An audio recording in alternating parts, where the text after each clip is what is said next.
Երևանի սրտում հենց քաղաքապետարանի հարևանությամբ բարեփոխված երթևեկությունը իսկական խնդիր է դարձել։ Գրիգոր Լուսավորիչ փողոցում նախօրեին մեկ օրվա ընթացքում 3 ավտովթար տեղի ունեցավ, ինչի արդյունքում 4 մարդ տեղափոխվեց հիվանդանոց, որոնցից 2-ի վիճակը միջին ծանրության է։ Սոցիալական ցանցերում վրդովմունքն օր-օրի ավելանում է։ Բարեփոխված համակարգը մարդիկ չեն տեսնում։ Գծանշումների հեղինակին կանչեք պատասխանատվության եւ բոլոր վթարների ֆինանսական ծախսերը թող փակի։ Բողոքի ալիքը միայն սոցիալական ցանցերում չէ։ Վարորդներն ու ոլորտի փորձագետները եւս նկատում են, որ միջև բարեփոխման անցնելը ճանապարհին ըստ օրենքի պետք է տեղադրվեն դեղին թարթող ազդանշաններ, լրացուցիչ ցուցանակներ վարորդներին ավելի զգոն դարձնելու, նրանց ուշադրությունը կենտրոնացնելու համար, բայց մեր քաղաքի շատ հատվածներում դրանք բացակայում են։ Շատ հաճախակի փոփոխություններ են անում եւ տարիներ շարունակ վարորդներին ծանոթ կամ իրենց համար մշտական ճանապարհները որ փոփոխվում են ուշ են նկատում այդ փոփոխությունը վարորդները եւ այդ քանդերն առաջանում են։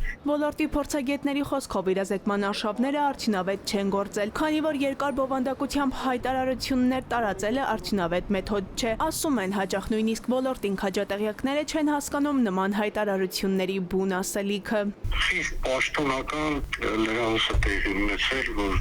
շատ երկար շարադրանքով այսինչ փողոցից այսինչ տենց թվարկված է հավատացեք մասնագետների շատերը նույնիսկ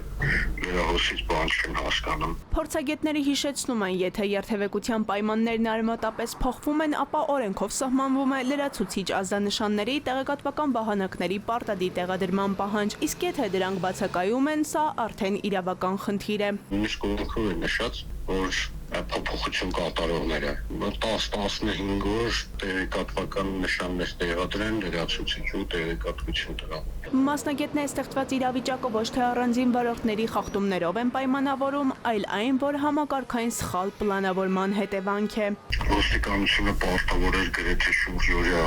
ռեժիմով հերթապահեր, որովհետև ոչ միայն դա խցանումներ ցրելու համար է, այլ ռեֆլեքսներով վարորդներին կողմնորոշելու համար է, այնինչը որ տեղի չի ունեցել։ Արգիշտի փողոցի փոփոխությունը абսուրդ է, որ